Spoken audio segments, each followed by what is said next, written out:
திருமூலரின் திருவடிகளை வணங்கி இந்த வகுப்பை தொடங்குவோம்.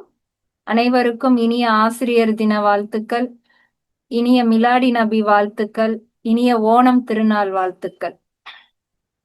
இன்னைக்கு நம்ம 3ஆம் தந்திரத்துல அஷ்டாங்க யோகத்துல முதல் தலைப்பு யமம். எதெல்லாம் நம்ம நீக்க வேண்டிய குணங்கள் பார்த்தோம். 2வது தலைப்பா நியமம், எதையெல்லாம் நாம கற்றுக்க வேண்டிய குணங்கள் பார்த்தோம். 3வது தலைப்பு ஆசனம், இந்த உடல் ஆரோக்கியத்துக்கு என்ன மாதிரியான பயிற்சிகள் செய்து நம்ம உடலை அதிகமான நேரம் அசையாம ஒரு நிலையில சுகமா உட்காரணும் அப்படின்னா உடலுக்கு என்ன மாதிரியான பயிற்சி தேவை அது பார்த்தோம். இப்ப அடுத்த தலைப்பு நம்ம ஒரு ஆசனம் தேர்ந்தெடுத்து நமக்கான ஆசனம் இதுதான் நமக்கு சுகமா இருக்கு, இதுலதான் நம்மளால நிதானமா உட்கார முடியுது அப்படின்னு தேர்ந்தெடுத்துட்டோம்னா அடுத்து நமக்கு என்ன வேலை, நம்மளுடைய மூச்சை கவனிக்கணும். அப்ப அந்த பயிற்சி பத்தி தான் சொல்ல போறாங்க. பிராணயாமம் தான் இன்னைக்கு பார்க்க போற தலைப்பு. பிராணன் அப்படின்னா என்ன? நம்ம பிராணவாயு அப்படின்னு சொல்லுவோம், என் பிராணனை வாங்காத அப்படின்னு சொல்லுவோம். பிராணன் அப்படிங்கிறது அதுதான் ஒரு உயிர் காற்று அப்படின்னு சொல்லக்கூடிய முக்கியமான காற்று.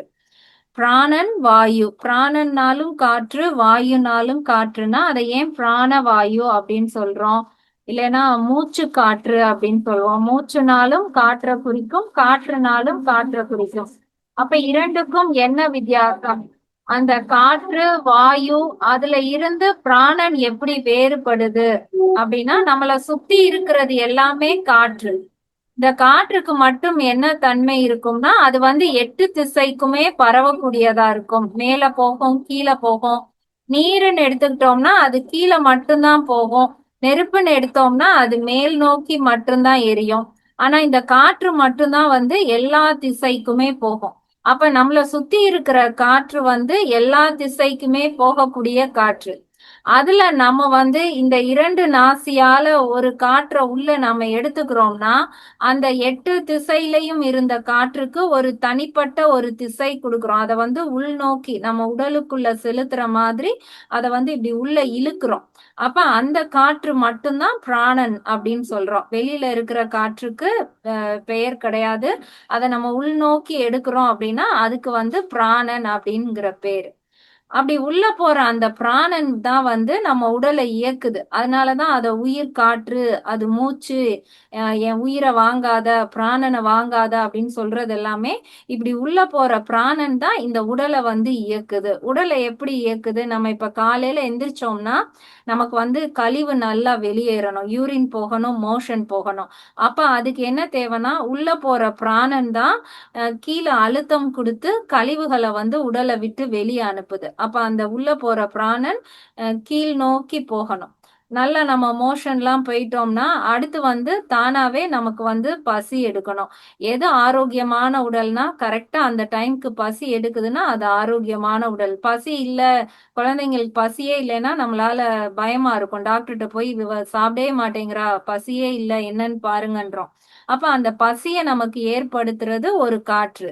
அதுவும் அந்த பிராணன் தான் அந்த தொழிலையும் செய்யுது. பசி எடுத்த உடனே நம்ம சாப்பிட்டுடுறோம். சாப்பிட்ட சாப்பாடு செரிமானம் ஆகணும். அப்ப அதுக்கு ஒரு விதமான காற்று தேவை. அப்ப அந்த பிராணன் போய் அந்த வேலையும் பாக்குது. அடுத்து நமக்கு நல்ல செரிமானம் ஆன பிறகுதான் நமக்கு நல்ல எனர்ஜி கிடைக்கும், கை கால் அசைக்க முடியும். நம்ம எந்த தொழில்னாலும் அந்த சாப்பாடுல இருந்து வர்ற அந்த ஆற்றலை வச்சுதான் செய்யறோம். அப்ப அது ஒரு விதமான காற்று நம்ம உடலை அசைத்து கொடுக்குது. அப்புறம் நம்ம பேசுறோம் அப்படின்னா அதுக்கு ஒரு காற்று தேவை. கீழே இருந்து மேல் நோக்கி வர்ற காற்று தான் நம்மள பேச வைக்குது. எல்லாராலையும் நல்லா பேச முடியாது. யாருக்கு அந்த காற்று நல்லா மேல் நோக்கி போகுதோ அவங்களால நல்லா பேச முடியும்.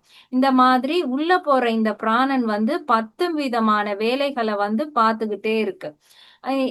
இப்ப அந்த பிராணன் நின்றுச்சு அப்படின்னா என்ன அர்த்தம்? இந்த மூச்சு காற்று நம்மளால அந்த உள்ள கொண்டு வர முடியல அப்படின்னா, அந்த பிராணன் உள்ள போகலைன்னா இந்த உடல் இயங்காது, எல்லா தொழிலும் அப்படியே நின்னு போயிரும். அப்ப இந்த பிராணன் தான் உள்ள போய் பலவிதமான தொழிலை செய்யுது. இப்ப பிராணயாமத்துல நம்ம என்ன பண்ண போறோம் அப்படின்னா, இந்த எல்லா காற்றையும் ஒழுங்குபடுத்த போறோம். எப்படி அத வந்து சரி பண்றது? இப்ப நம்ம திருமந்திரம் படிக்கிறதே இறைநிலை அடையறதுக்கு தான். அப்ப இந்த பிராணன வந்து நம்ம எப்படி சரி பண்ணா, அது அந்த இறைநிலைக்கு நம்மள கூட்டிட்டு போகும். அப்ப அதுக்கு என்ன பயிற்சி தேவ? அததான் வந்து இந்த தலைப்புல வந்து சொல்லப் போறாரு. முதல் பாடல் பார்க்கலாம். 564வது பாடல். ஐவருக்கு நாயகன் அவ்வூர் தலைமகன் உய்யக் கொண்டு ஏறும் குதிரை மற்று ஒன்றுண்டு மெய்யர்க்குப் பற்றுக் கொடுக்கும் கொடாது போய் பொய்யரை துள்ளி விழுந்திடும் தானே. இப்ப இந்த பாடல்ல வந்து குதிரை அப்படின்னு சொல்லியிருக்காரு. நம்ம இந்த குதிரை அப்படிங்கிற வார்த்தைய நிறைய சித்தர்களுடைய பாடல்கள்ல கேட்டிருப்போம். நமக்கே தெரியும். எல்லாருமே இந்த குதிரைய வந்து இந்த பிராணனோட ஒப்பிடுறாங்க. நம்மளுடைய மூச்ச தான் வந்து குதிரை அப்படின்னு சொல்றாங்கன்னு நமக்கு தெரியும். அது ஏன் அந்த குதிரையையும் பிராணனையும் ஒப்பிடுறாங்க அப்படின்னு நாம தெரிஞ்சுக்கிட்டோம் அப்படின்னா, இந்த முதல் பாடல் வந்து நமக்கு புரியும்.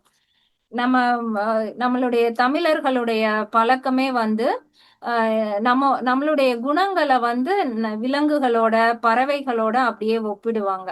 இப்ப மனதை வந்து எதோட ஒப்பிடுவாங்கன்னா குரங்கு அப்படின்னு சொல்லுவாங்க. ஏன்னா அந்த குரங்கு எப்படி வந்து தாவிக்கிட்டே இருக்குமோ அது மாதிரி நம்மளுடைய மனமும் ஒரு இதுல இருந்து இன்னொரு இதுக்கு போய்கிட்டே இருக்கும். ஒரு ஒரு இதை பிடிச்சு இருக்கும் போதே இன்னொன்றுல நம்மளுடைய மனம் வந்து போயிடும். அதனால மனம் அப்படின்னா அத குரங்கோட ஒப்பிடுவாங்க. அப்புறம் மாடுன்னு நம்ம திட்டுவோம்.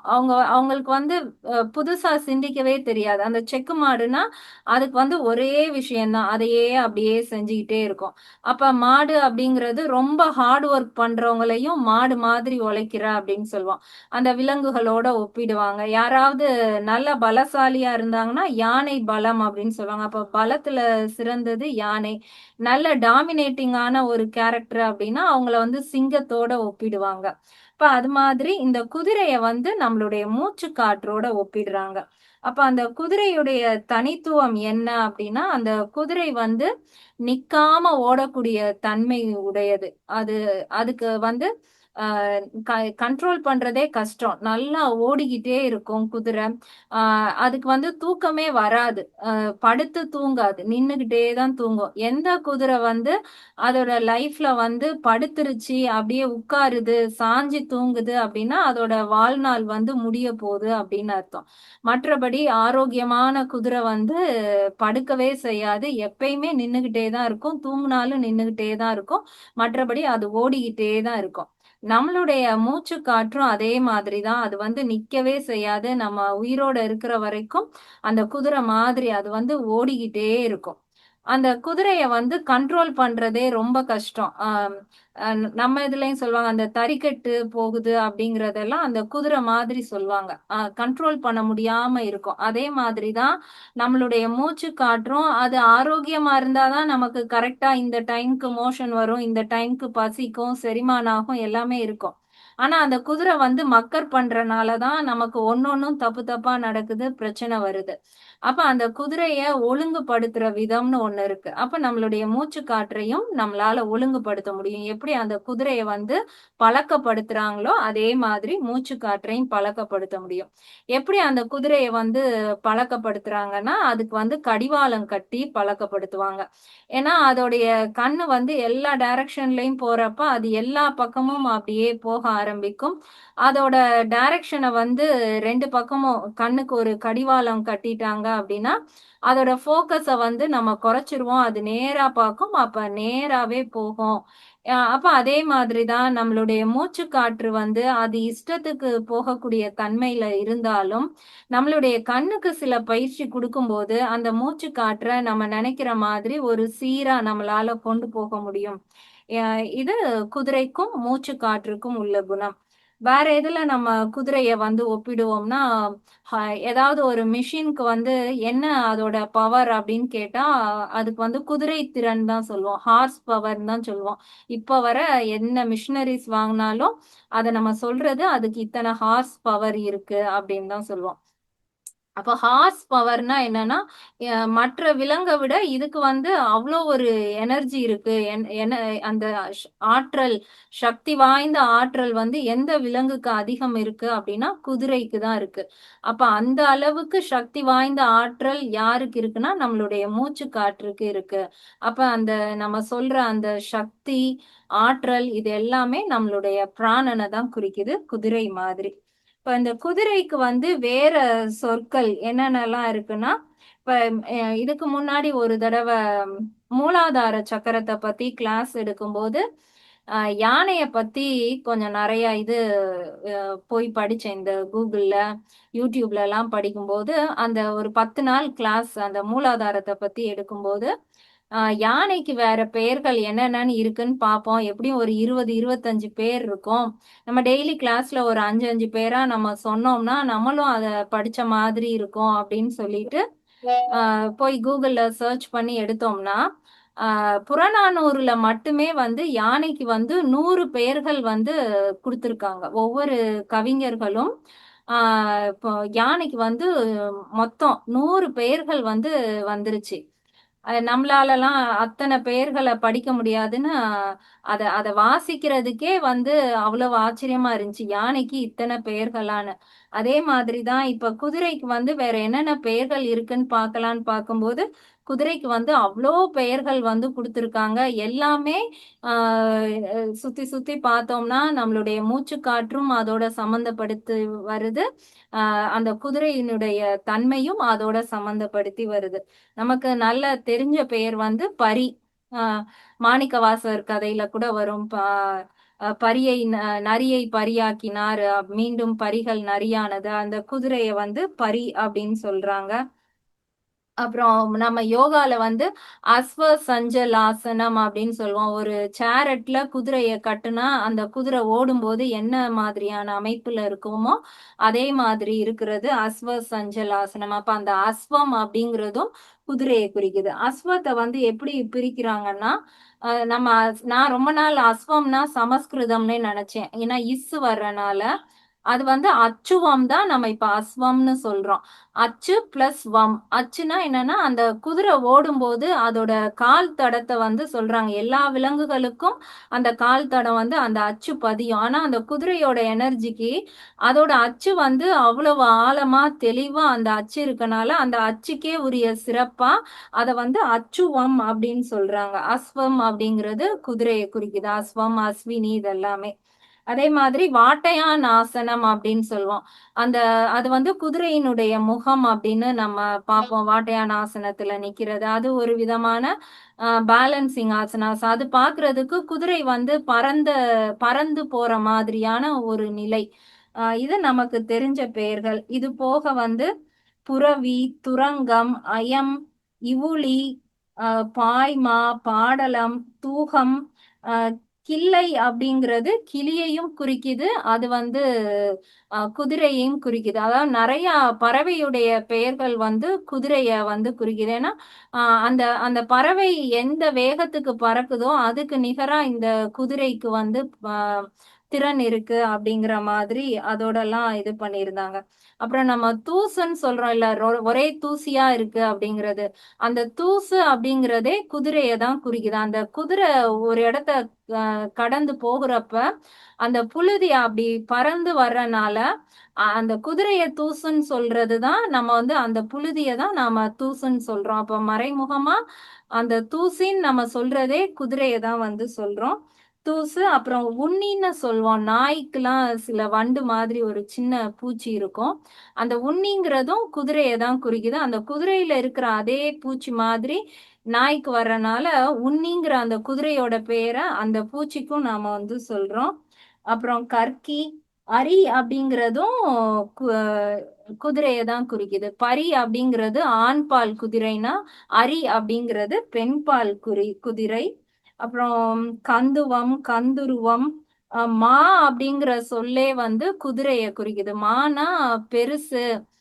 மகா அப்படிங்கிறத மான்னு சொல்றோம் இல்லையா? அந்த மாவே வந்து குதிரையை குறிக்குது. இந்த மாதிரி நெறைய வார்த்தைகள் இருக்கு.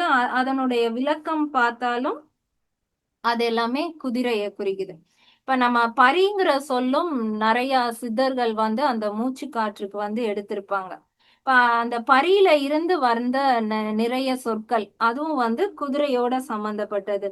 பரிந்துரைக்கிறேன் அப்படின்னு சொல்றோம் இல்லையா? அந்த பரிந்துனா என்ன அர்த்தம்னா வேகமா பரவுறது அப்படிங்கிற அர்த்தம். அந்த பரிங்கிறது குதிரை அந்த வேகத்தை சொல்றனால அந்த இடத்துலயும் பரி சொல்றாங்க. அப்புறம் பரிசு அப்படின்னா ஒண்ணு நமக்கு கிடைக்கிறது தான் பரிசு. அப்ப அந்த பரி அப்படிங்கிறது நமக்கு நம்மளுடைய மூச்சு காற்று நமக்கு கிடைக்கக்கூடிய ஒரு ஒரு பரிசு மாதிரி. பரிசுங்கிற சொல்லும் பரிங்கிறதுல இருந்து வந்தது. பரிசம், பரிவர்த்தனை, பரிகாரம், இது எல்லாமே. பரிகாரம் அப்படிங்கிறது கெடுதலை நீக்குவது. அந்த பரிங்கிற மூச்சு காற்று நமக்கு வரக்கூடிய கெடுதலை நீக்குது அப்படிங்கிற மாதிரி. பரிங்கிறதுக்கு பொருள் பார்த்தோம்னா மூச்சையும் குறிக்குது, குதிரையும் குறிக்குது. பரிதி அப்படிங்கிறது சூரியனை குறிக்கிறது. அந்த குதிரையினுடைய நிகரான கிரகம் மாதிரி சூரியனை குறிக்குது. பரிசுத்தம் அப்படின்னா புனிதம். எப்படி இந்த மூச்சு காற்று போய் இந்த உடலை சுத்தம் பண்ணுதோ அந்த புனித தன்மைய பரிசுத்தம் அப்படின்னு சொல்றாங்க. பரிணாமம் அப்படிங்கிறது ஒண்ணுல இருந்து ஒண்ணு வளர்ச்சி அடைஞ்சுகிட்டே போகிறது. அதுக்கும் காரணம் நம்மளுடைய சுவாசம் எப்படி நமக்கு மாற்றத்தை கொடுக்குது. பரிணாமம்ங்கிறதும் குதிரையை குறிக்குது. பரிபாடல் அப்படின்னு நம்ம பார்த்திருப்போம் இல்லையா? அது எல்லாமே அந்த குதிரையினுடைய கால்கள் எப்படி பறந்து போகுது, அதோடைய நடை, அதை பத்தி ஒரு அந்த இசை மாதிரி, அந்த குதிரையினுடைய வேகத்துக்கு ஒரு இசை மாதிரி வர்றது பரிபாடல். பரிவட்டம் நம்ம தலையில கட்டுறோம் இல்லையா? அது அது வந்து சுழலுதல் எல்லாமே அந்த மூச்சு காற்றோட ஒப்பிட்டு வருது. பரிவேட்டை இந்த மாதிரி நிறைய இது அதெல்லாம் படிக்கும்போது ஒரு ஆசையா இருந்துச்சு. அது மாதிரி வாசி அப்படிங்கிறதும் குதிரையை குறிக்குது. நம்ம வாசி யோகம், வாசி பயிற்சி அப்படின்னு பாக்குறோம் இல்லையா? அது எல்லாமே குதிரையை குறிக்குது. அதே மாதிரி வாசி தேசி இரண்டுமே குதிரையை குறிக்குது. வாசிங்கிறது இறைநிலை அடையக்கூடிய பயிற்சிய வாசி அப்படின்னு சொல்றாங்க. தேசி அப்படிங்கிறது இந்த பூலோக வாழ்க்கைக்கு நம்மளுடைய மூச்சு காற்று போற விதத்தை வந்து தேசி அப்படின்னு சொல்றாங்க. வாசிங்கிறது உயர்ந்த நிலை மூச்சு காற்றாவும், தேசிங்கிறத இந்த பூலோக வாழ்க்கைக்கான மூச்சு காற்றாவும் சொல்றாங்க. இரண்டுமே குதிரையினுடைய பெயர்கள். இது மாதிரி நிறைய இருந்துச்சு. இப்ப குதிரைனா நம்ம என்ன தெரிஞ்சுக்கிட்டோம்? அது வந்து நம்மளுடைய பிராணன் தான் குதிரை. அந்த குதிரை எந்த அளவுக்கு வேகமா போகுமோ அதே தன்மை குதிரை நம்மளுடைய மூச்சு காற்றுக்கு இருக்கு. அந்த குதிரையினுடைய ஆற்றல் நம்மளுடைய மூச்சு காற்றுக்கு இருக்கு. எப்படி அந்த குதிரையை கடிவாளம் போட்டு நம்ம சரி பண்ண முடியுமோ அதே மாதிரி நம்மளுடைய கண் பயிற்சி மூலமா நம்மளுடைய மூச்சு காற்றை சரி பண்ண முடியும். இது எல்லாமே குதிரைக்கும் நம்மளுடைய மூச்சு காற்றுக்கும் தொடர்புடைய விஷயங்களா நாம தெரிஞ்சுக்கலாம். இப்போ பாட்டுக்கு போகலாம். ஐவருக்கு நாயகன், ஐந்துக்கு தலைவன்.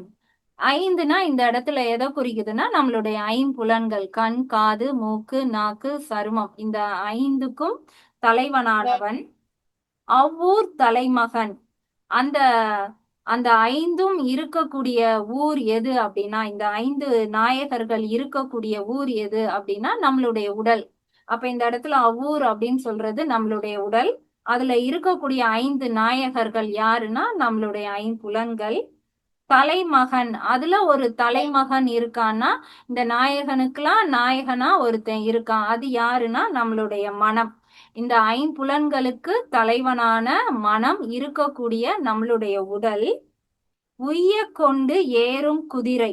அந்த அந்த குதிரை மேல இவங்க வந்து இந்த ஏறி அமர்றாங்க அப்படின்னா இந்த ஆன்மா வந்து அந்த குதிரை அப்படின்னு சொல்றது இந்த மூச்சு காற்று. இந்த மூச்சு காற்று தான் இந்த மனம் அப்படிங்கிற அந்த தலைமகனை சுமக்கக்கூடிய அந்த அந்த மூச்சு காற்று தான் அந்த குதிரை. அது மேல இந்த தலைமகன் ஏறி அமரும் போது மற்ற ஒன்றுண்டு, இன்னும் ஒன்று உள்ளது, மெய் மெய்யர்க்கு பற்று கொடுக்கும். அந்த மெய்ப்பொருளை வந்து அந்த அந்த மூச்சு காற்று தான் போய் நமக்கு பற்று கொடுக்கும். மெய் அப்படிங்கிறது எதுனா இந்த அண்டம் தான் மெய். இந்த அண்டத்தை யாரு வந்து உணர்ந்துக்கிறாங்களோ அவங்கதான் மெய்யை பார்த்தவர்கள். அந்த மெய் மேல பற்று இருக்கிறவங்களுக்கு அந்த குதிரை வந்து போய் அதை கொடுக்கும். அந்த அண்டத்தை கொடுக்கும்னா அந்த அண்டத்தினுடைய அறிவை வந்து அந்த குதிரை வந்து அவர்களுக்கு பற்று கொடுக்கும், வாங்கி கொடுக்கும். கொடாது போய் யாருக்கு வந்து அந்த குதிரை அந்த அறிவை கொடுக்காதுன்னா, பொய்யரை துள்ளி விழுந்திடும் தானே. பொய்யரைனா மெய்ய உணராம பொய்ய உணர்றவங்க, அண்டத்தை உணராம இந்த கண்டத்துல இருக்கிறவங்க, இந்த உலக வாழ்க்கையில இருக்கிறவங்களுக்கு துள்ளி விழுந்திடும் தானே. அந்த குதிரை வந்து கடிவாளம் கட்டாத குதிரை தான். இந்த இந்த உலக வாழ்க்கை மேல பற்று கொண்டுட்டு அதுல போகும்போது எப்படி கடிவாளம் இல்லாத குதிரை வந்து விழுந்து நம்மளையும் கீழே தள்ளுமோ, அதே மாதிரி அந்த குதிரை வந்து நம்மளை கீழே தள்ளி விட்டுரும். யாரெல்லாம் மெய்ஞானத்தை தேடி போறாங்களோ அவங்களுக்கு இந்த மூச்சு காற்று வந்து அந்த மெய்யையே வாங்கி கொடுக்கும், அந்த அறிவையே வாங்கி கொடுத்துரும். அந்த ஞானத்தை தேடாதவங்களை அது வந்து வீழ்த்திடும். இத நம்ம திருக்குறள்லையும் பார்த்திருக்கோம். எப்பொருள் யார் யார்வாய் கேட்பினும் அப்பொருள் மெய்ப்பொருள் காண்பது அறிவு. நம்ம எவ்வளோ வேணாலும் படிக்கலாம், எத்தனை டிகிரி வேணாலும் முடிக்கலாம், எந்த லாங்குவேஜ் என்ன படிச்சாலும் சரி, நம்ம படிச்சதை கொண்டுட்டு அந்த மெய்ப்பொருளை போய் நாம என்னைக்கு அடைய முயற்சி பண்றோமோ அதுதான் அறிவு. அதை நம்ம படிச்சதை வச்சுட்டு நம்ம வந்து சம்பாதிக்கணும், ப்ரொமோஷன் வாங்கணும், பேர் புகழ் வாங்கணும் அப்படின்னு நினைக்கிறது அறிவே கிடையாது. மெய்ப்பொருளை காண்பது மட்டும்தான் அறிவு. அதுக்காக படிக்கிற கல்வி மட்டும்தான் கல்வி அப்படின்னு திருவள்ளுவர் சொன்ன அதே விஷயத்தை தான் திருமூலர் வந்து பிராணயாமம் மூலமா சொல்றாரு. உன்னுடைய மூச்சு காற்று நீ வந்து மெய்ப்பொருளை பற்றணுங்கிறதுக்காக போனேன்னா அந்த குதிரை உன்னை கொண்டு போய் சேர்க்கும். அப்படி இல்லாம நீ இந்த பொய் உலகத்துல பற்று வச்சுட்டு இதை அடையிறதுக்காக உன் மூச்சு காற்றை பயன்படுத்தினேன்னா அது உன்னை ஒரு நாள் கீழே தள்ளி விட்டுரும் அப்படின்னு சொல்லியிருக்காரு. அப்ப இந்த பாடல்ல குதிரை தான் உன்னுடைய மூச்சு காற்று, அதை நீ பயன்படுத்துற விதமா பயன்படுத்தினேன்னா அந்த மெய்ப்பொருள் உனக்கு கிடைக்கும் அப்படின்னு சொல்லியிருக்காரு. இப்ப அடுத்த பாடல். ஆரியன் நல்ல குதிரை இரண்டு உல வீசி பிடிக்கும் விறகு அறிவார் இல்லை கூரியநாதன் குருவின் அருள் பெற்றால் வாரி பிடிக்க வசப்படும் தானே. இப்ப இந்த பாடல்ல வந்து வீசி பிடிக்கும், வாரி பிடிக்கும் இந்த வார்த்தைகள்லாம் சொல்லியிருக்காரு. அப்புறம் குருவும் சொல்லியிருக்காரு. இந்த இந்த வார்த்தைகளுக்கான விளக்கம் பார்த்துட்டு நாம வந்து பார்க்கலாம். இப்ப நமக்கு ஓரளவு சில பிராணயாமா செய்ய தெரியும். கபாலபதி, அக்னிசாரா, அப்புறம் நாடி சுத்தியே நம்ம சில ரேஷியோ வச்சுலாம் செய்வோம். எல்லாத்துலயும் நம்ம வந்து இன்ஹேலுக்கு முக்கியத்துவமே கொடுக்க மாட்டோம், எக்ஸேல தான் கவனிப்போம். கபாலபதினா அது உச்சந்தலையில இருந்து எக்ஸேல் நடக்குதா கவனிங்கன்னு சொல்லுவோம். அக்னிசாரானா எக்ஸேல்ல வயிறு நல்லா உள்ள போகுதா அதை கவனிங்கன்னு சொல்லுவோம். நாடி சுத்தினா இன்ஹேலை விட எக்ஸேல் 2 பங்கு வெளியே போகுதா அதை கவனிங்கன்னு சொல்லுவோம். அப்ப எல்லா பிராணயாமத்திலையும் நம்ம கவனிக்க சொல்றது எல்லாமே எக்ஸேல் தான். அதுதான் வந்து வெளியில போகக்கூடியது. இப்ப வீசி பிடிக்கும் அப்படின்னா என்ன அர்த்தம்னா, வீசுறதுன்னா என்ன, இது இது எனக்கு தேவையில்லாத பொருள், அது தூக்கி வீசு அப்படின்னு சொல்லுவோம். அப்ப வெளியே அனுப்புறது. நம்ம எக்ஸலேஷனை தான் வீசி அப்படின்னு சொல்றாங்க. அப்ப வெளியில வரக்கூடிய மூச்சு காற்ற வீசிட்டு திரும்ப அதை பிடிக்க சொல்றாரு. அப்ப வீசின காற்ற பிடிக்கிறது தான் வந்து கலை. இன்ஹேலுக்கு முக்கியத்துவம் கொடுக்கல, எக்ஸேலுக்கு முக்கியத்துவம் கொடுக்கல. அந்த எக்ஸேல் பண்ண காற்ற திரும்ப நீ பிடிக்கணும், அதுதான் வந்து கலை அப்படின்னு அந்த வீசி பிடிக்கிறத வந்து சொல்லியிருக்காரு. வாரி பிடிக்கிறதும் அதுதான் சொல்லியிருக்காரு. இது வந்து திருமூலர் சொல்றாரு. இத வந்து நம்ம ஒரு காலத்துல வந்து இத நம்ம இயற்கையாவே நாம வந்து பழகி இருக்கோம். சின்ன வயசுல நம்மலாம் சின்ன பிள்ளைங்களா இருந்தப்ப அதெல்லாம் விளையாண்டுருப்போம். பம்பரம் விளையாண்டுருப்போம். அதுல என்ன பண்ணுவோம்னா அந்த சாட்டைய வந்து வீசி அந்த பம்பரத்தை சுத்துவோம். திரும்ப அந்த வீசின பம்பரத்தை அப்படியே வந்து பிடிப்போம். அப்புறம் பொம்பளை பிள்ளைங்க அந்த தட்டாங்கல் விளையாடுவோம். ஒரு கல்லை இப்படி வீசுவோம், அந்த வீசின கல்லை திரும்ப பிடிப்போம். அப்புறம் பாண்டி விளையாடுவோம்.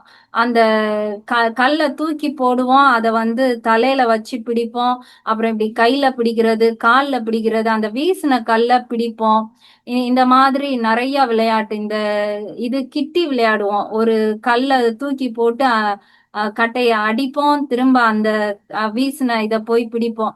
இது எல்லாமே வந்து சின்ன சின்ன பயிற்சி. அந்த குழந்தைங்களுக்கு தெரியாமலே ஒரு விஷயத்த எப்படி வீசுறது, அத திரும்ப எப்படி பிடிக்கிறது அப்படிங்கிறத நம்ம இயல்பாவே நம்ம வந்து பழகியிருக்கோம்.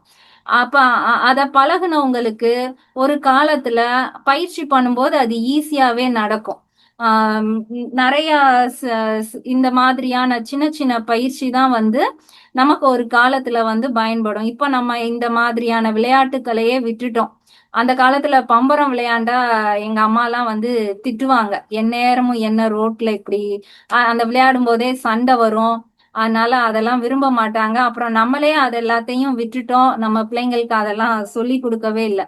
அதெல்லாம் வந்து ரொம்ப அருமையான விளையாட்டு. அந்த பூமரங் மாதிரி எது எல்லாம் திரும்ப வீசிட்டு அதை எதையெல்லாம் நம்ம திரும்ப பிடிக்கிறோமோ அதை தான் வந்து வீசி பிடிக்கும், வாரி பிடிக்கும், வசப்படும் அந்த கலைகளை வந்து சொல்லியிருக்காரு. இன்னொன்னு குருவை பத்தி சொல்லியிருக்காரு. குரு அப்படிங்கிறது நம்ம மனம்தான் குருவாகும் அப்படின்னு சொன்னோம். அப்புறம் குருங்கிற கிரகம், வியாழன் கிரகம், அந்த குருவும் நமக்கு வந்து துணை புரிவாரு அப்படின்னு பார்த்தோம். இந்த இடத்துல குரு அப்படிங்கிறது என்னன்னா நம்ம உடல்ல வந்து 72,000 நாடிகள் இருக்கு அப்படின்னு பார்த்தோம்.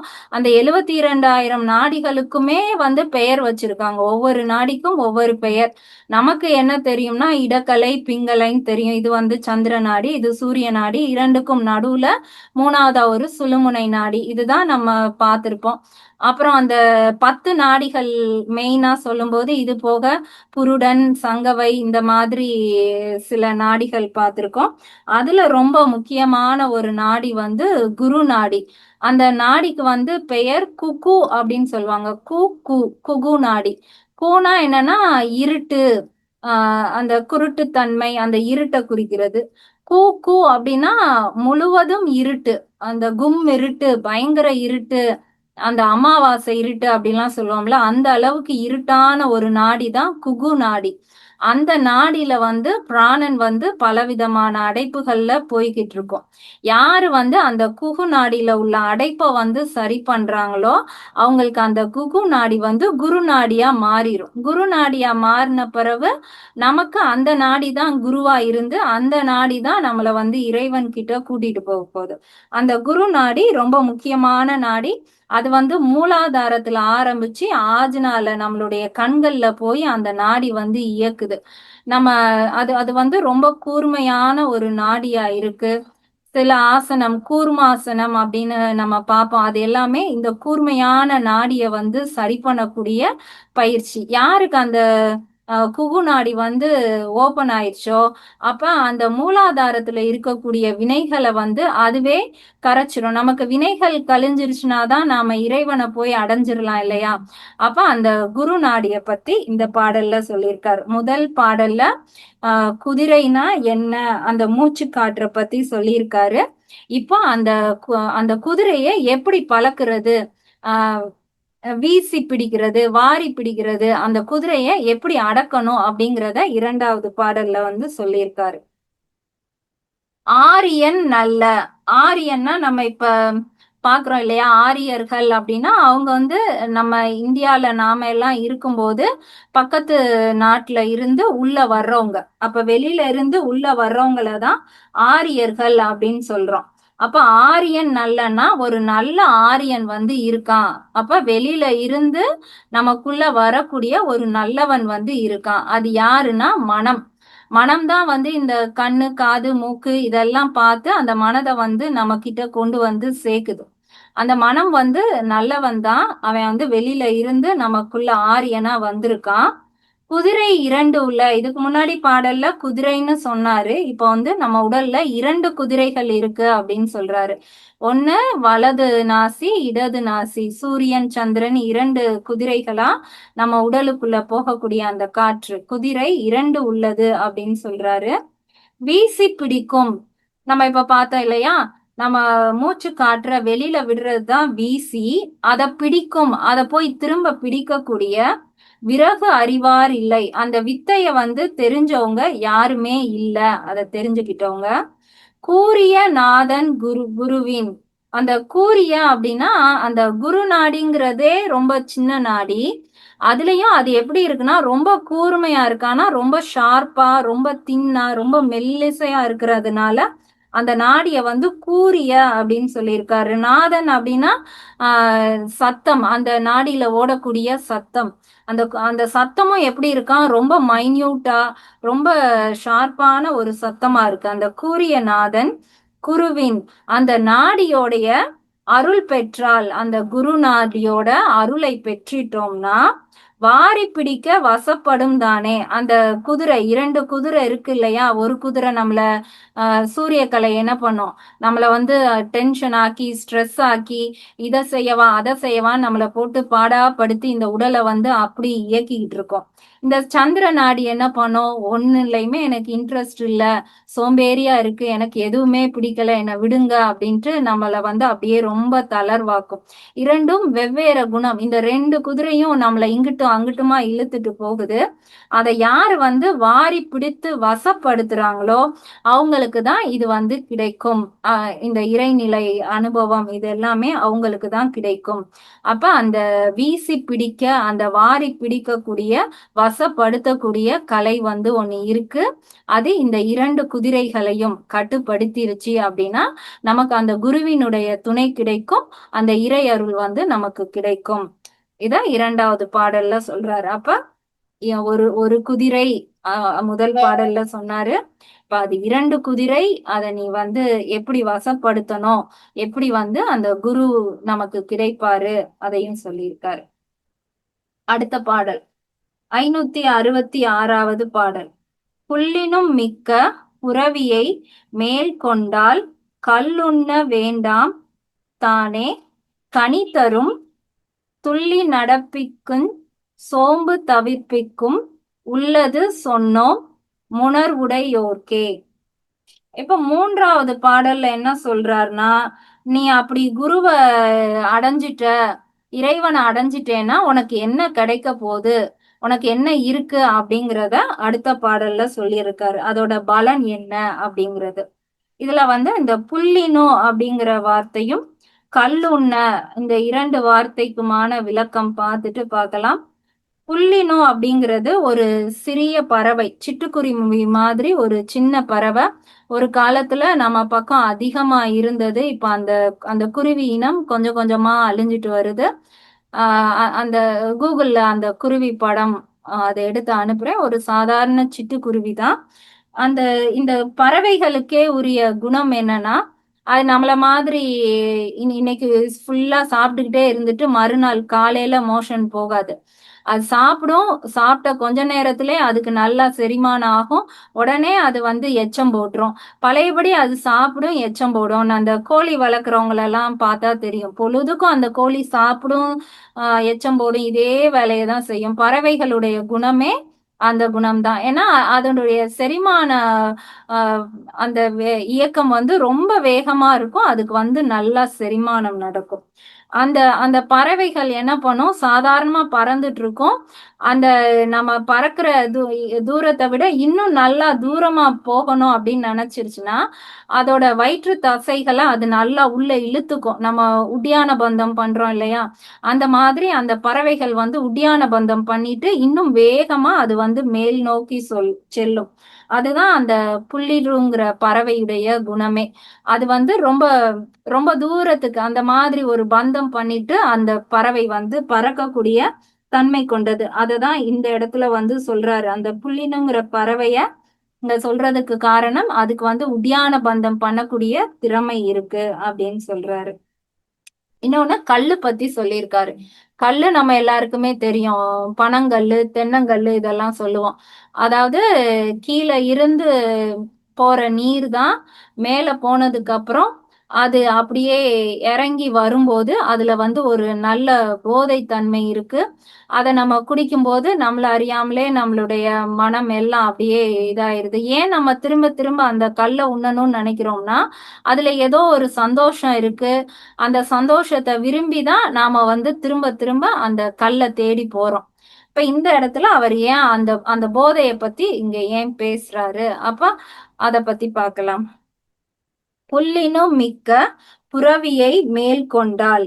அந்த புள்ளினம் அப்படிங்கிற அந்த மிக ஒரு சிறிய ஒரு பறவை இனம் மிக்க புரவி அப்படின்னா மிக வேகமாக பரவக்கூடியது. மேல் கொண்டால் எவ்வளவு தூரத்துக்கு மேல பறந்து போகுமோ அத்தகைய தன்மை கொண்டது. கல்லுண்ண வேண்டாம் தானே களி தரும். நம்ம வெளியில போய் இந்த தென்னங்கல்லு பனங்கல்லு இதெல்லாம் நாம வந்து தேடி உண்ண வேண்டாம். இந்த பறவை மாதிரி நம்மளுடைய குதிரைய வந்து மேல் நோக்கி பறக்க விட்டுட்டோம் அப்படின்னா அந்த இந்த நம்ம உடல் தான் ஒரு தென்னை மரம் அப்படின்னா நம்மளுடைய தலைக்குள்ளதான் அந்த கல்லு வந்து இருக்கு. அது கொஞ்சம் கொஞ்சமா இறங்கும் போது நீ வெளியில போய் அந்த கல்லை உண்ண வேண்டாம் தானே களி தரும். இந்த உடலே வந்து உனக்கு அந்த அந்த கல்லு அந்த போதைய வந்து அது தரும். துள்ளி நடப்பின்கண் சோம்பு தவிர்ப்பிக்கும். அந்த வெளியில நீ குடிக்கக்கூடிய கல்லு வந்து உனக்கு வந்து ஒரு ஒரு ஒரு கொஞ்ச நேரம் வேணா அது வந்து ஒரு இன்பத்தை தருமே தவிர உனக்கு அந்த ஒரு நாள் முழுவதுக்குமான அந்த இன்பம் வந்து உனக்கு கிடைக்காது. அதுக்கப்புறம் என்ன பண்ணுவோம்னா நம்மளே அப்படியே சோம்பி போயிடுவோம், அதாவது சோர்ந்து போயிடுவோம். கல்லு குடிச்சவங்களுக்கு அதுக்கப்புறம் எந்த வேலையும் பார்க்க முடியாது, அப்படியே டல் ஆகி படுத்துருவாங்க. எனர்ஜியே போயிரும். அதுக்கப்புறம் அவங்களுக்கு நிதானமே இருக்காது, நம்ம என்ன செஞ்சோம் எதுவுமே தெரியாது. ஆனா உன் உடம்புல சுரக்கக்கூடிய அந்த கல்லை நீ குடிச்சேன்னா உனக்கு சோம்பு தவிர்க்கும். நீ அந்த மாதிரி சோம்பி போக மாட்ட. என்ன நடக்குதுன்னு உனக்கு எல்லா உணர்வுமே இருக்கும். ஆனா அந்த கல்லுக்கு நிகரான அதை விட அதிகமான ஒரு போதை ஒரு சுகமும் வந்து உனக்கு கிடைக்கும். உள்ளது சொன்னோம் உணர்வுடையோருக்கே. நான் சொல்றது எல்லாமே உண்மை. அத அத அத வந்து இந்த உண்மையை தான் நான் வந்து சொல்றேன். மனம் இருந்தா நீ இது எல்லாத்தையும் முயற்சி செஞ்சு நீ கிடைச்சிரும் உனக்கு. இது வந்து உண்மை அப்படின்னு சொல்றாரு. அப்ப நம்ம நம்ம உடல்ல இருக்கக்கூடிய அந்த குதிரை இந்த ஐம்புலன்களுக்கும் தலைவனான அந்த மனதை ஏத்திட்டு போகக்கூடிய குதிரை. அது ஒரு குதிரை கிடையாது, அது 2 குதிரை. அந்த குதிரைய வந்து எப்படி வாரி வீசி பிடிச்சு வசப்படுத்தணும்னு தெரிஞ்சுக்கிச்சுன்னா உனக்கு என்ன கிடைக்கும்னா நீயும் அந்த புள்ளினு குருவி மாதிரி மிக உயரத்துக்கு பறப்ப. அப்போ உன் தலைக்குள்ள இருக்கிற அந்த கல்லு வந்து உனக்கு கிடைக்கும். அது எப்படி வந்து உனக்கு ஒரு இன்பத்தை கொடுக்குமோ அந்த இன்பத்தை கொடுக்கும். ஆனா உன்னை சோர்வடைய விடாம உன்னை வந்து ஆரோக்கியமாவே வச்சிருக்கோம். நான் சொல்றது அனைத்துமே உண்மை அப்படிங்கறதான் 3வது பாடல்ல சொல்லியிருக்காரு. அடுத்த பாடல் நாம அடுத்த வகுப்புல பார்க்கலாம். இப்ப இதுல எதுவும் சந்தேகம் இருந்தா கேட்கலாம். அப்படி இல்லைன்னா இத இத ஒரு எளிமையான பயிற்சியாவும் நாம வந்து செய்து பார்க்கலாம். சந்தேகம் இருந்தா கேளுங்க, அதுக்கப்புறம் நம்ம பயிற்சிக்கு போகலாம். சந்தேகம் எதுவும் இல்லைன்னா பயிற்சிக்கு போகலாம். பயிற்சியை வந்து உங்க அண்ணே வந்து தெளிவா சொல்லி கொடுப்பாங்க. நான் இதோட முடிச்சுக்கிறேன். அண்ணா சொல்லு பிரியா, கேட்டேன், நல்லா இருந்துச்சு. ஆமா, ரொம்ப டீட்டெயிலா இருந்தது. குதிரை இது எல்லாம். அதாவது பயிற்சி வந்து இவங்க இப்ப பண்ண மாட்டாங்க.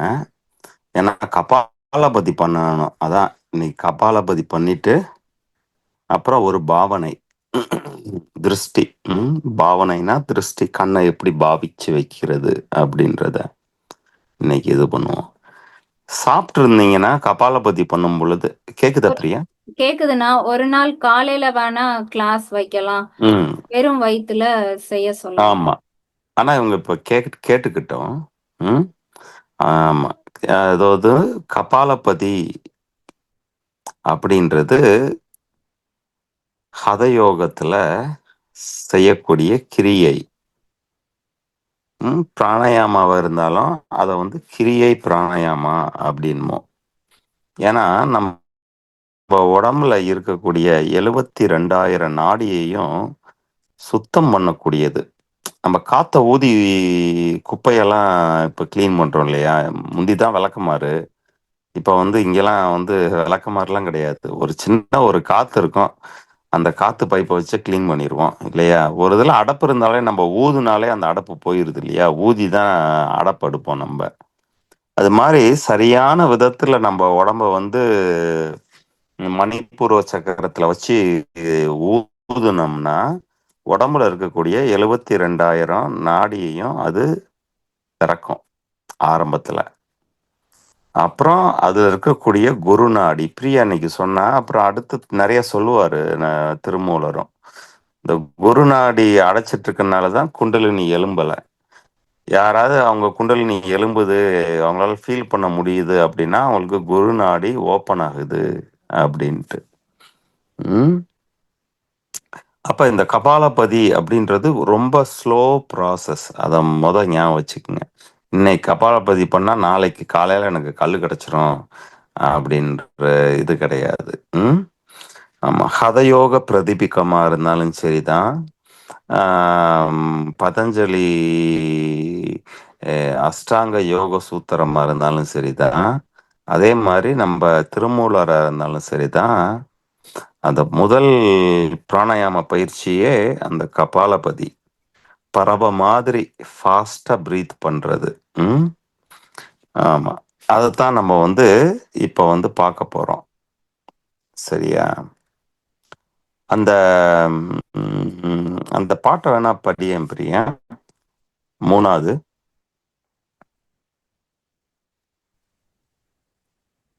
566வது பாடல்.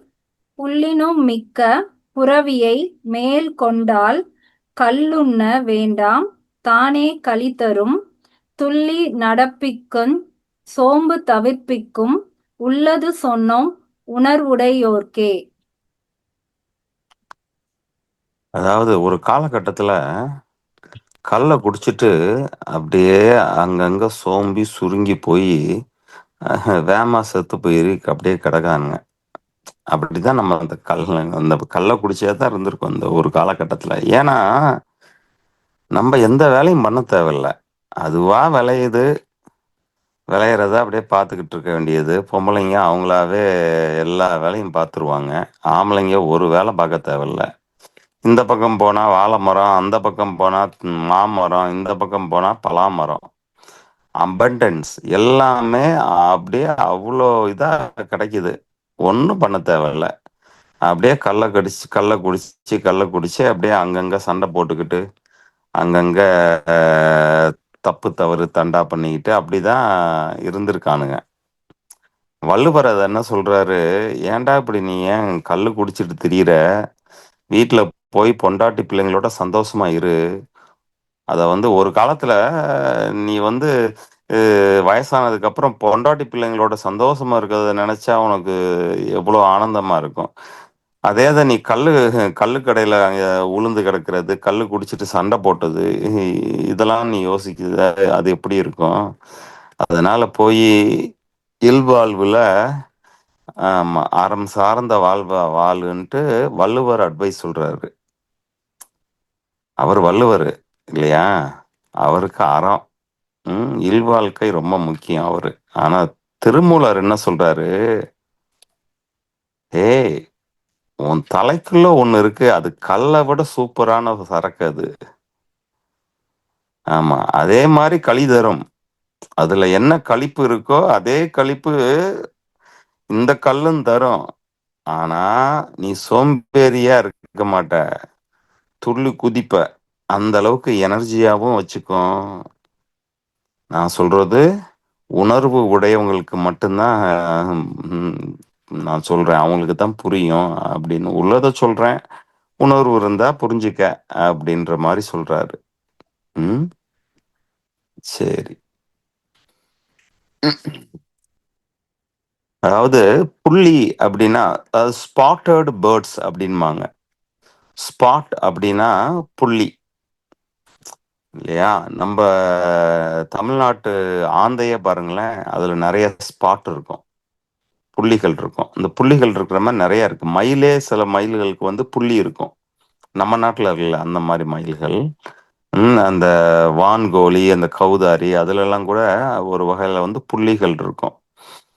ஆமா, அப்ப இந்த புள்ளி அப்படின்னாலே, புள்ளினம் அப்படின்னாலே பறவைன்னு அர்த்தம். ஆனா இந்த பிரியா சொல்லக்கூடிய புள்ளி அப்படின்றது தான் வந்து ஒரு, அது உடம்புலயும் புள்ளியா இருக்கும். ஆனா அது ஒரு ஸ்பேரோ. அந்த ஸ்பேரோ இல்லவே இல்லை, இப்ப கம்மியாகிட்டே வருது. அது ஒரு காலகட்டம், அது எல்லாமே நம்ம நம்ம நாட்டு தமிழ் நாட்டு பறவைகள். இந்த இந்த புள்ளி அப்படின்றது. அது வந்து பயங்கர ஆக்டிவா இருக்கும். இங்கிட்டு அங்கிட்டு திரும்புறது எல்லாமே பயங்கர ஃபாஸ்டா திரும்பும். அவ்வளோ ஆக்டிவா இருக்கக்கூடிய ஒரு பறவை. அந்த பறவை மாதிரி இப்பதான் உங்களுக்கு தெரிஞ்சு போச்சு, குதிரைன்னா என்னன்னு தெரிஞ்சு போச்சு. உன் மூச்சு காற்று இல்லையா? புறவி அப்படின்னா குதிரை. உன் மூச்சு காற்று அந்த பறவை மாதிரி ஃபாஸ்டா இருந்துச்சுன்னா, உன்னால பண்ண முடிஞ்சிச்சுன்னா, நீ கல்லு குடிக்கவே தேவையில்ல. உன் தலையில இருந்தே கல் இறக்கலாம். சரக்கு டாஸ்மார்க்குக்கு போக தேவையில்ல. தலையில இருந்தே இறக்கிடலாம். அதே களி தரும். அதுல என்ன போதை இருக்கோ அதே போதை இருக்கும். இதான் சிவபோகம் அப்படின்னு சொல்றது. ஆமா. அது சோம்பேறியா ஒண்ணு இருக்கக்கூடாது. ஆனந்தத்தை ஆமா கொடுக்கும் அப்படின்றாரு. சரியா? இதுதான் வந்து அந்த கபாலபதியத்தான் நாங்க வந்து பல விதத்துல சொல்லுவோம். Birds breath. ஒரு பறவை எப்படி பிரீத் பண்ணுதோ அது மாதிரி பிரீத் பண்ணுது அப்படின்ட்டு. சரியா? இந்த கபாலபதி அப்படின்றது நிறைய பேருக்கு ஏற்கனவே உங்களுக்கு தெரிஞ்சிருக்கும். சரிங்களா? அந்த கபாலபதின்றது தான் கோல். அந்த அந்த பேர்லயே அதோட இலக்கு என்னன்னு சொல்றாங்க. உன் கபாலத்துல பதி வரும். ஒரு நாள் உன் கபாலத்துல ஒரு ஒளி வரும் அப்படின்றது தான் இந்த கபாலபதியோட மீனிங். அந்த கபாலபதி எப்படி பண்ணணும் அப்படின்னா, ரொம்ப ஃபாஸ்டா பிரீத் பண்ணணும். ஒரு செகண்டுக்கு 3 பிரெத்தாவது பண்ண முடியுதா, 3 எக்ஸலேஷனாவது பண்ண முடியுதா அப்படின்னு பார்க்கணும். ரொம்ப நேரம் பண்ண தேவையில்ல. ஒரு 2 நிமிஷம் பண்ணாலே உங்களுக்கு போதும். ஆனா ஒரு 2 நிமிஷத்துக்கு அப்புறம் ஒரு பிரேக் எடுத்துக்குங்க. அப்புறம் திரும்ப ஒரு 2 நிமிஷம். அதாவது 180 தடவை பண்ண முடியுதா? ஆரம்பத்துல ஒரு 60 தடவை பண்ணலாம். அப்புறம் ஒரு பிரேக் எடுத்துக்குங்க. அதுக்கப்புறம் 180 தடவைய அப்படியே கண்டினியூஸா பண்ண முடியுதா அப்படின்னு பாட்டு ஒரு திருப்பி ஒரு பிரேக் எடுத்துக்குங்க. நல்லா பார்த்தீங்கன்னா 10 நிமிஷத்துக்கு மேல இது பண்ண தேவையே கிடையாது. இரவு நேரத்துல பண்ணக்கூடாது. ஏன்னா அது வந்து கொஞ்சம் வாதம் அதிகமா இருக்கிறவங்களால தூங்க முடியாது. காத்து அதிகமாயிடும். இந்த பித்தம் அதிகமா இருக்கிறவங்களுக்கு உள்ள இருக்க ஆசிடு, லிவரு, பைல் ஜூஸ் எல்லாம் மேல வர பார்க்கும். அதனால வந்து செரிமானம் கொஞ்சம் தகராறு பண்ணும். இதனால வயிற்றுல உணவு இருக்கும் பொழுது அது பண்ணக்கூடாது. பசியோட எப்பனாலும் பண்ணலாம். காலையில வயிற்றுல உணவு இல்லையா பண்ணலாம். கொஞ்சம் லைட்டா பசி இருக்கிற மாதிரி இருக்கா, அப்ப சாப்பிட்றதுக்கு முன்னாடி இதை நீ பண்ணலாம். ஆமா. வயிற்றுல கொஞ்சம் எம்டி ஸ்பேஸ் இருக்கணும். அதனால தான் வந்து நைட்டு இரவுலாம் நீங்க பயிற்சி பண்ணணும்னு நினைச்சீங்கன்னா வேகமா சாப்பிட்றணும். ஒரு 6:30க்கெல்லாம் சாப்பிட்டீங்கன்னா இந்நேரம் நீங்க பயிற்சி பண்ணலாம், கபாலபதி பண்ணலாம், பிரச்சனையே இருக்காது. இப்பதான் வந்து எல்லாம் சாப்பிட்டு ஒரு சூப்போட முடிச்சிருந்தீங்க அப்படின்னா அது கஷ்டம்தான். சரி, இந்த கபாலபதி அப்படின்றது மணிப்பூர் சக்கரத்துல உங்களுடைய எண்ணத்தை வைக்கணும். நீங்க கண்ணை மூடிக்கலாம், அரை கண்ணை மூடிக்கலாம், முழு கண்ணையுமே திறந்து இருக்கலாம். இருட்டா இருந்துச்சுன்னா முழு கண்ணையுமே திறந்து இருக்கலாம். ஆனா உங்களுடைய கருத்து, சிந்தனை, மனது உங்களுடைய தொப்புள்ள இருக்கணும். தொப்புள் தான் மணிப்பூரகம். அதை வந்து எக்ஸேல் பண்ணும் பொழுது அந்த தொப்புள் வந்து அந்த ஸ்பைனை நோக்கி உள்ள போகணும், ஃபாஸ்டா போகணும். இப்ப பிரியா பண்ண மாதிரியும் பண்ணலாம். சரிங்களா? ஆனா ஒரே ரிதமா இருக்கணும். திரும்ப திரும்ப திரும்ப அதே ரிதத்துல இருக்கணும். தாளம் வந்து தப்பாம இருக்கணும். சில பேர் ஆரம்பிக்கும் பொழுது பயங்கர ஃபாஸ்டா ஆரம்பிப்பாங்க, அப்புறம் 2வது ரவுண்டு ஸ்லோவாயிடுவாங்க. சரியா? அப்படி இல்லாம இந்த கபாலபதி கண்ணை வந்து நீங்க மனசை வந்து அங்க கண்ணை நீங்க எப்படினாலும் வச்சுக்கோங்க. வெளிச்சம் இல்லைன்னா கண்ணை திறந்தே வைக்கலாம். சரிங்களா? ஆமா. மனது வந்து தொப்புள்ள வச்சுட்டு, தொப்புள் வந்து உங்க காற்று வெளியே விடும் பொழுது தொப்புள் உள்ள போகுது. நல்லா ஞாபகம் வச்சுக்கோங்க. உங்களுடைய ஸ்பைனை வந்து ஒரு ட்ரம்மு மாதிரி நினைச்சுக்குங்க. கொட்டு. உங்க மணிப்பூரகம் தான் நீங்க கையில வச்சிருக்க குச்சி. அந்த குச்சி வந்து அந்த ட்ரம்ல போய் தட்டும் இல்லைங்களா? அப்ப வந்து ஒவ்வொரு எக்ஸலேஷனுக்கும் அந்த மணிப்பூரகம் தொப்புள் வந்து உள்ள போகுது. சில பேருக்கு இது வந்து ரிதமாவே வராது. அதனால ரொம்ப ஸ்லோவா பண்ணுங்க. மூச்சு விடுறேன், தொப்புள் உள்ள போகுது இல்லைங்களா? அப்புறம் நல்லா வந்ததுக்கு அப்புறம் அப்படி பண்ணுங்க. இதை வந்து ஒரு 180 தடவை நீங்க கவுண்ட்லாம் பண்ண தேவையில்ல. ஒரு மாதிரிய மூச்சு திணறும் போது போதும், தலை சுத்துற மாதிரி இருக்கு அப்படின்ற போது அப்படியே நிப்பாட்டுங்க. உங்களுக்கு தலை சுத்துது, கண்ணு அப்படியே ஒரு மாதிரியே கிருகிருன்னு வருது அப்படின்னா நீங்க ரொம்ப சரியா பண்றீங்கன்னு அர்த்தம். சரியா? அதனால தான் வந்து நீங்க சேர்ல உட்காந்துலாம் பண்ண வேணாம். தரையில நல்லா சம்மணம் போட்டு நீங்க உட்காந்து பண்ணுங்க. இதை எப்போ பண்ணணும் அப்படின்னா காலையில பண்ணணும். நல்லா ஆயில்லாம் இருந்து முடிச்சதுக்கு அப்புறம் பல்லு, அண்ணாக்கு எல்லாத்தையும் சுத்தம் எல்லாம் பண்ணி முடிச்சதுக்கு அப்புறம் எம்டி ஸ்பேஸ், காஃபி கீஃபிலாம் குடிக்கிறதுக்கு முன்னாடி அப்பதான் வந்து சரியான டைம். நல்லா பார்த்தீங்கன்னா ஒரு 2 நிமிஷம் பிரேக்கு, அப்புறம் 2 நிமிஷம் கபாலபதி பிரேக்கு, அப்புறம் 2 நிமிஷம். நல்லா பார்த்தீங்கன்னா 6 நிமிஷம் தான். 3 ரவுண்டு தான் உங்களை பண்ண சொல்றோம். சரியா? டெய்லி பண்ணுங்க. இது வந்து அந்த கல்லு வந்து டெய்லி வந்துடாது. இன்னைக்கு பண்ணோடனே வந்துடாது. உங்களுக்கு வந்து அங்க உள்ள கபம் இறங்கி வரணும். இந்த கபாலபதி பண்ண பண்ண, பாவனை திருஷ்டி பண்ண பண்ண, கபம் உங்க தலையில கண்டத்துக்கு மேல உள்ள கபம் இறங்கி வர வர உங்களுக்கு இது எப்படி வந்து விஷம் போனதுக்கு அப்புறம் அமிர்தம் வருதோ பார்க்கடல்ல, அதே மாதிரி பார்க்கடல் அப்படின்னாலே அதான் பார்க்கடல், பார்க்கும் கடல் கண்ணு தான். உங்க கண்ணுக்கு பின்னாடி தான் அது இருக்கு. அந்த கடல்ல இருந்து ஃபர்ஸ்ட் அங்க உள்ள கபம். ஆமா, அதான் யமன் கோலை அப்படின்பாங்க. அது வந்து அவிழ்ந்து அப்படியே வரும். அதுக்கப்புறம் ஒரு நாள் உங்களுக்கு தெரியும், ஆஹா இது வர வர வித்தியாசமா இருக்கே, அதுல ஒரு சுவை இருக்கே. அது வந்ததுக்கு அப்புறம் எனக்கு உட்காரணும்னு தோணையே, படுக்கணும், காலை நீட்டணுமே தோணலையே, வலி எல்லாமே நீங்குதே அப்படின்றது எல்லாமே உங்களுக்கு தெரியும். உடம்புல ஒரு வலி இருக்காது. சளி பிடிக்காதுக்கு டாக்டருக்கே போக மாட்டீங்க, டாக்டரை பார்க்கவே மாட்டீங்க. சரிங்களா? அப்படிப்பட்ட ஒரு இதுதான் கபாலபதி.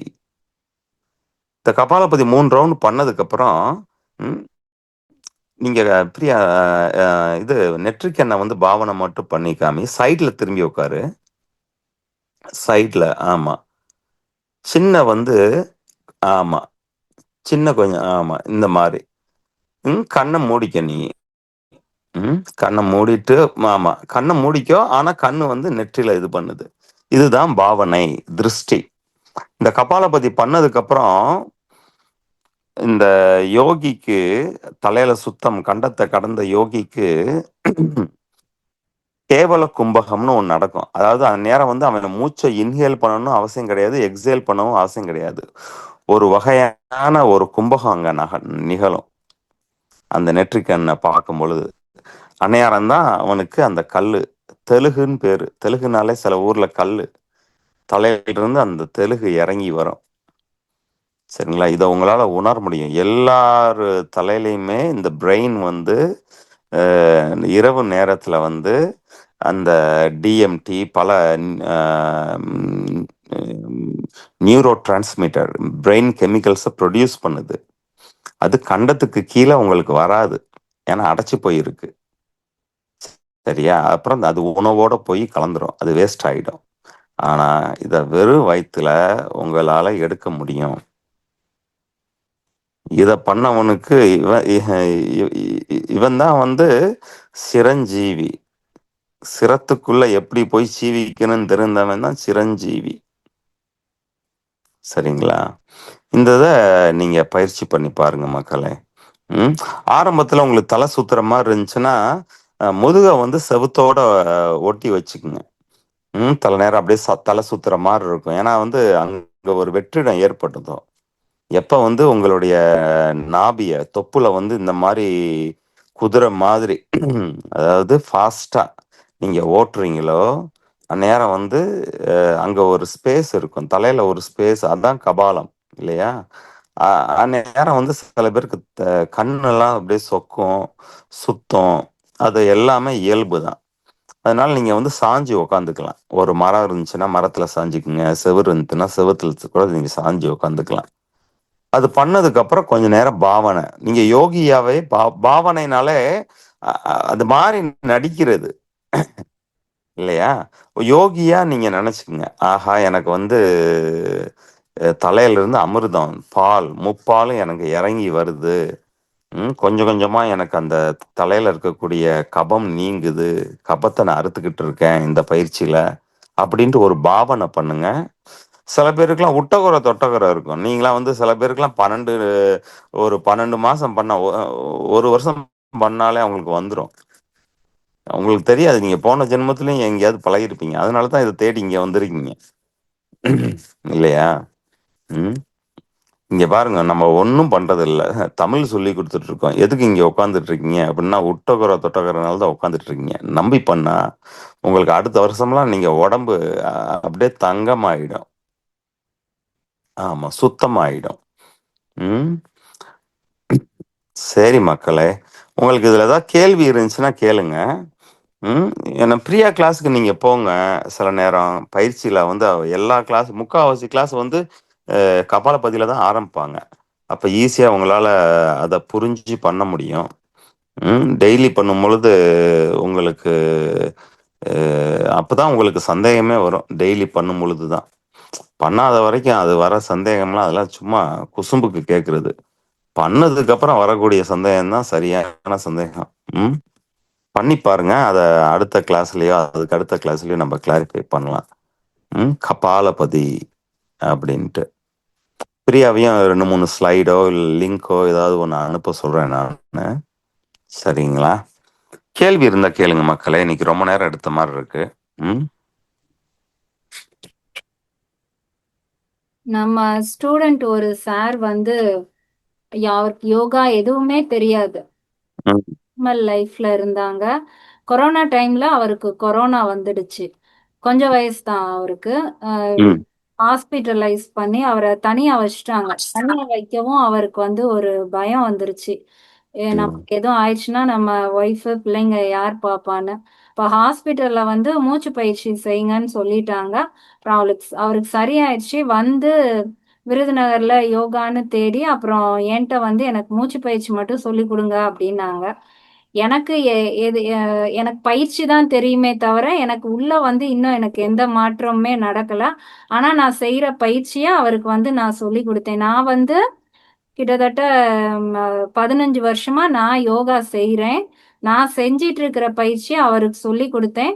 4 மாசம் செஞ்சிருப்பாரு. 4 மாசம் செஞ்சதுமே அவருக்கு தலைக்குள்ள அந்த இதெல்லாம் சுரக்க ஆரம்பிச்சிருச்சு. அவருக்கு வேற ஆசனா இதுல எல்லாம் இன்ட்ரெஸ்டே இல்ல. டாக்டர்ஸ் வந்து மூச்சு பயிற்சி சொன்னாங்க, எனக்கு அதை சொல்லி கொடுங்கன்னு அது மட்டும்தான் கேட்டாரு.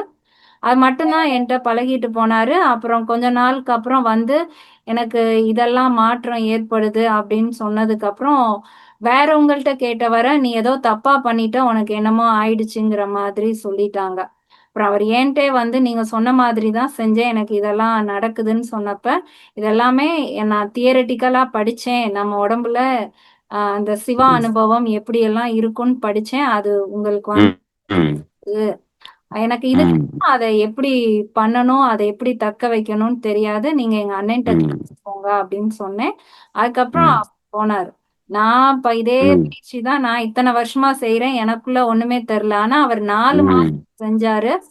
அவருக்கும் எனக்கு வித்தியாசம்னா, நான் என்னுடைய ரொட்டீன் லைஃப்ல இதை ஒரு வேலையா செஞ்சேன். அவருக்கு இதுதான் வாழ்க்கை, நம்ம இத மட்டும் பண்ணாதான் நம்ம இந்த லைஃப் நமக்குன்னு ஒரு ஒரு உள்ளுணர்வோட செய்யும்போது அவருக்கு அந்த விட்ட பயிற்சி இப்போ வந்து அவருக்கு கை கொடுத்துருச்சு. அவரு அதான் விட்டவர தொட்டவர பிரியா. ஏன்னா அவரு இந்த இது வரைக்கும் அவருக்கு யோகானா என்னன்னு தெரியாது, மூச்சு பயிற்சின்னா என்னன்னு தெரியாது, எதுவுமே தெரியாது. ஆனா ஏற்கனவே போன ஜென்மத்துல அவர் பண்ணியிருக்காரு. அது கரெக்டா அந்த ஏஜ்ல அவருக்கு இந்த கோவிட் வந்து இது வந்து எப்படியோ ஒன்று பிடிச்சு அவ்வளவுதான். அதுக்கப்புறம் அவர் உன்னை பார்க்கணும்னு அவசியமே கிடையாது. அதனாலதான் அந்த காலத்துல குரு தட்சணை முதலே வாங்கிருவாங்க. ஏன்னா இந்த குரு வந்து 10 வருஷம் கழிச்சுதான் அவருக்கு தலையில அந்த அமிர்தமே சுரந்திருக்கும். வந்து ஒரு டெக்னிக் சொல்லி கொடுப்பா, 10 நாள் அவனுக்கு கிடைச்சி போயிடும். அவ்வளவுதான், பை பைன்னுருவான். அதனாலதான் குரு தட்சணை முதலே கொடுத்துரு. ஏன்னா அவனுக்கு ஆதி தெரிஞ்சிடும். ஆதி தெரிஞ்சுன்னு வச்சுக்க, அட நீயும் நானும் ஒண்ணு தானே போடா அப்படின்ட்டு அவன் போயிடுவான் அவன். இல்லையா? அவர் இப்படி வருவாரு, வந்துட்டு ம் என்னோட குரு நீங்க தான் உறுத்தும். நமக்கு ஒண்ணுமே ம் இல்லை, இவர் நம்மள ம் குருறாருன்னு. இல்ல, நான் என்னன்னா விட்டகுறை தொட்டகுறைன்றத நம்ம சொல்றோம். அதை ஒரு கேலியா நம்ம சொல்லல. ஸ்டூடெண்ட்ஸ்ட பணம் வாங்கணுன்றத சொல்லல. இல்ல சொல்றேன் நான். ஏன்னா சிஷ்யர்கள் அப்படின்லாம் ம் ஆமா ஆமா, அது கரெக்டா அவருக்கு அந்த நேரத்துக்கு அது வந்துடும். இப்ப அவருக்கு பார்த்தேன்னா எல்லா அறிவும் அவருக்கு இருக்கும். நீ திருமந்திரத்தை அவர் கொஞ்சம் நிதானமா படிச்சு சொன்னா அவருக்கு எல்லா அறிவுமே இருக்கும். ஏன்னா உடம்புக்குள்ள அது நடக்குது. ஆமா, குரு நாடி அவருக்கு எதுவும் சொல்ல தேவையில்லை. குகுவா இருந்தது, இப்ப குரு ஆயிடுச்சு அவருக்கு. இல்லையா? அப்படி நடக்கும் மக்களே. அவர் சொன்னார் பாத்தீங்களா, அதாவது பிரியா சொன்ன மாதிரி, எனக்கு இந்த இதே வாழ்க்கையே இதான், வாழ்க்கையே போகுது எனக்கு இந்த பிராணாயாமா அப்படின்றது. அந்த மாதிரி பண்ணுங்க மக்களே. நானும் என்னுடைய வாழ்க்கையில 28வது வயதுலயே எனக்கு எல்லாம் தெரியும். ஆனா தெரியுன்ற ஒரு மிதப்பு தான், அது அப்புறம் பார்த்துக்கலாம், அப்படி இன்னும் கொஞ்சம் வயசானோடனே பார்த்துக்கலாம் அப்படின்னு ஒரு மிதப்புல எதையுமே ஒழுங்கா பண்றதே கிடையாது. இல்லையா?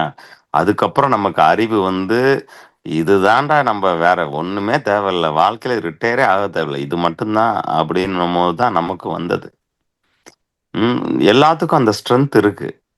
நாளைக்கு வந்து ட்ரெயின் பிடிச்சி நம்ம நாளைக்கு இங்க ஒரு டூர் போனோம்னா காலையில 4 மணினாலும் எந்திரிச்சிடுறீங்களா? உங்க ஸ்கூல் பையனை பாருங்க, 8 மணிக்கு எழுப்பிட்டாலும் எந்திரிக்க மாட்டேன். ஞாயிற்றுக்கிழமை கிரிக்கெட் விளையாட போகணும்னு வச்சுக்கங்களேன், அது 6 மணிக்கெல்லாம் எந்திரிச்சிருவான் அவன். இல்லையா? அப்ப நம்ம கிட்ட அந்த ஸ்ட்ரென்த் இருக்கு. ஆனா அது மட்டும் வேணும் அப்படின்ற ஸ்ட்ரென்த் இருந்தா தான் உங்களால பண்ண முடியும். இந்த சிவானந்தர்கிட்ட ஒருத்தன் கேட்குறான், ஸ்டூடெண்ட் கேட்குறான், என்னையா என்னங்கய்யா நீங்க எத்தனையோ இதுல தியானம் பண்ண சொல்றீங்க, நீங்க சொல்றதெல்லாம் நான் செஞ்சுக்கிட்டு தான் இருக்கேன், எனக்கு ஒன்றும் கண்ணில் சிவன் தெம்புற மாதிரியே இல்லையே அப்படின்ட்டு. அப்படின்னு இங்க வா, நான் அந்த ஆத்துக்குள்ளதான் சிவா இருக்கேன், இங்க வா. அவர் வந்து ஆத்துக்குள்ள குளிச்சுக்கிட்டு இருக்காரு. ஸ்டூடெண்ட் வெளியே ஏதோ, நீங்க சொல்றதெல்லாம் பண்றேன், எனக்கு இன்னும் சிவ அனுபவமே வரல அப்படின்றேன். அவர் சிவானந்த் குளிச்சுட்டு இருக்காரு, இந்த ஆத்துக்குள்ளதான் சிவா இருக்காரு, இங்க வாடா காமிக்கிறேன்றாரு. அவன் இறங்கி வரேன், அவன் கழுத்தை பிடிச்சி அப்படியே ஆத்துக்குள்ள அழுத்தி வைக்கிறாரு. அவனால எந்திரிச்சு வரைய முடியல, ஏன்னா 2 கையை வச்சு நல்லா ஸ்ட்ராங்கா அழுத்துறாரு. எந்திரிக்க முடியல அவனால. ஆனா கடைசியா அவரையே தள்ளி விட்டு எந்திரிச்சு வந்துட்டேன். எப்படா எந்திரிச்ச அப்படின்னு கேட்டான். ஒரு 3-4 தடவை எந்திரிச்சு முட்டி பார்த்தேன், முடியல.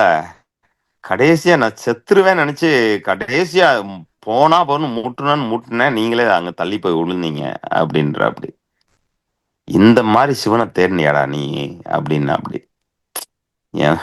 உயிரே போகுதுன்னு கடைசி எஃபோர்ட் வரைக்கும் இந்த மாதிரி நீ சிவனை தேடினியா? காலையில காலையில ஆசிரமத்துல சுண்டல் கிடைக்குதுன்னு சுண்டல்ல போய் வாங்கிக்கிறது, அதுக்கப்புறம் கொஞ்ச நேரம் உட்காந்து அரட்டை அடிக்கிறது, அப்புறம் அந்த ஆசனம் கிளாஸ்ல ஆசனம் பண்றது, அதுக்கப்புறம் திருமந்திரம் கிளாஸ்ல திருமந்திரம் படுக்கிறது, அதுக்கப்புறம் பார்த்தோன்னா போயிட்டு யூடியூப் பார்க்கறது காலையில. இல்லையா? அந்த மாதிரி நீ தேடினா அப்படியே முழிக்கிறான். அதான் நம்ம அந்த அதான் தபம். அந்த தபம் உன்கிட்ட இல்ல, அந்த இன்டென்சிட்டி இல்லைன்னு வச்சுக்கோயேன். என்ன மாதிரி பிரியா மாதிரி உனக்கு பல பேரை நீ பார்த்துக்கிட்டே இருப்ப. வாழ்க்கை பூரா உனக்கு குரு வந்துகிட்டே இருப்பாங்கப்பா, பல குரு வந்துகிட்டே இருப்பாங்க. சரியா? இங்க ஒரே ஒரு குரு தான், அந்த குருகிட்ட தட்சணை வாங்கிட்டு அதுக்கப்புறம் உனக்கு குருவே தேவையில்லை. ஏன்னா உனக்கு தெரியும், அவனும் நானும் ஒரே ஒரே ஜாதி, ஒரே ஜோதி அப்படின்னு உனக்கு தெரிஞ்சு போகும் உனக்கு. சரியா? அதனால அந்த ஒரு தப உணர்வு தான் வேணும் மக்களே. படிக்கிறது கேட்கறது ஏகப்பட்ட டெக்னிக் இருக்கு.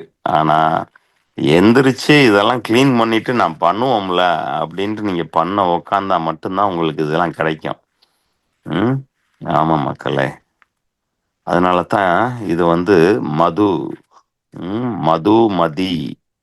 மதுவும் இதுதான், மதியும் இதுதான். அந்த கல்லு தான். சரி பிரியா, போதும்னு நினைக்கிறேன். ஆமா. ம். ஆமா. அந்த பயிற்சி மக்களுக்கு யூடியூப்ல குழப்பம்னா கூட அந்த பயிற்சி இதை கூட நீ கட் பண்ணிரு. ம். ம். ஆமா. சிலது எல்லாத்துக்கும் போகணும்னு அவசியம் கிடையாது. ம். சரி. பார்த்துக்க அந்த டயத்தை. சரி, மக்களுக்கு எதுவும் இது இல்லைன்னு நினைக்கிறேன், கொஸ்டின்ஸ் இல்லைன்னு நினைக்கிறேன். பண்ணி பார்க்கட்டும். அடுத்து ஒரு நாள் நம்ம காலையில ஒரு நாள் வைப்போம். ம். இப்போ அந்த நம்ம எக்ஸ்பிளைன் பண்ணதுல அந்த பரிபாஷை சொல்லணும்னு நினைச்சேன். அதை மட்டும் தனியா சரி. சொல்லணும். பரிக்குரிய வார்த்தைகள்லாம் சொல்லி. இப்ப நம்ம பேசுனது எல்லாமே பரிபாஷை தான். அதாவது நகுலன் பரிபாஷைன்னு சொல்லுவாங்க. இந்த நகுலனுக்கு அ, குதிரையோட பாஷை தெரியுமா? இந்த குதிரைக்கு இப்போ ஒண்ணுக்கு போனோம், இந்த குதிரை வந்து வேர்க்குது, இந்த அதோட பாஷை தெரியுமா? அதே மாதிரி இவன் பேசுறதையும் அந்த குதிரை புரிஞ்சுக்குமா? இன்னும் ஒரு கொஞ்ச நேரம் டெஸ்டினேஷனை போய் அடையணும், இன்னும் 10 நிமிஷத்துல என்ன அங்க போய் அடையணும். இவனோட பாஷை அது. அதான் பரிபாஷை இல்லையா? அதே மாதிரி உங்களுடைய பாஷையை நீங்க வந்து புரிஞ்சுக்கணும். ம். ஆமா. இந்த சரயோகம் பிரியா சொல்லும் பொழுது எப்படி பரிபாஷைய உன்னோட பரி உன்னுடைய குதிரைக்கும் உனக்கும் ஒரு லாங்குவேஜ் இருக்கு. அது எப்படி கம்யூனிகேட் பண்றது, எப்படி புரியுறது. அதனால தான் இந்த சித்தர்கள் சொல்லக்கூடிய எல்லாத்தையுமே பரிபாஷைன்னு சொல்லுவாங்க. மறைமுகமா உன் மூச்சை தான் அவன் சொல்றான். மறைமுகமா உன் குதிரை எப்படி ஓடணும் அதைத்தான் அவன் சொல்றான். சரி பிரியா, நீ நீ சொல்லு, இந்த பரிபாஷையை பத்தி சொல்லி முடி. அதான் ஆமா. நீ நீ சொன்னதுதான். ம். பரிங்கிறது நம்மளுடைய மூச்சு காற்று. பாஷை அப்படிங்கிறது பேசிக்கிறது. நம்ம மூச்சு காற்றோட பேசணும். இப்ப நம்ம கிளாஸ் கவனிச்சுக்கிட்டு இருக்கோம் அப்படின்னாலும் நம்ம மூச்சு மேல நமக்கு ஒரு இது இருக்கும். நீ நீ சொன்னதுதான் நானும் சொல்லணும்னு ம். நினைக்கிறேன். அது சரி சரி சரி. வந்து அந்த பரிபாஷை எவ்வளவு முக்கியம் அப்படிங்கிறத ஃபர்ஸ்டே சொல்லணும்னு நினைச்சேன். அதுதான் சொன்னேன். மறந்துட்டியா? அதனால ஒண்ணும் கிடையாது. நீத்த அந்த பரிய வச்சு ஏகப்பட்ட இது வருது இல்ல. பரிகாரம் அப்படின்றதே. ரைட்டு. போதும்னு நினைக்கிறேன் பிரியா. மக்கள் பேசணும்னா பேசட்டும், இல்லைன்னா அப்படியே க்ளோஸ் பண்ண. க்ளோஸ் பண்ணிடலாம். ம். திருமூலரின் திருவடிகளை வணங்கி இந்த வகுப்பை முடிப்போம். அடுத்த வகுப்பில் சந்திப்போம். நன்றி. அனைவருக்கும் மீண்டும் ஆசிரியர் தின வாழ்த்துக்கள், மிலாடி நபி வாழ்த்துக்கள், ஓணம் திருநாள் வாழ்த்துக்கள்.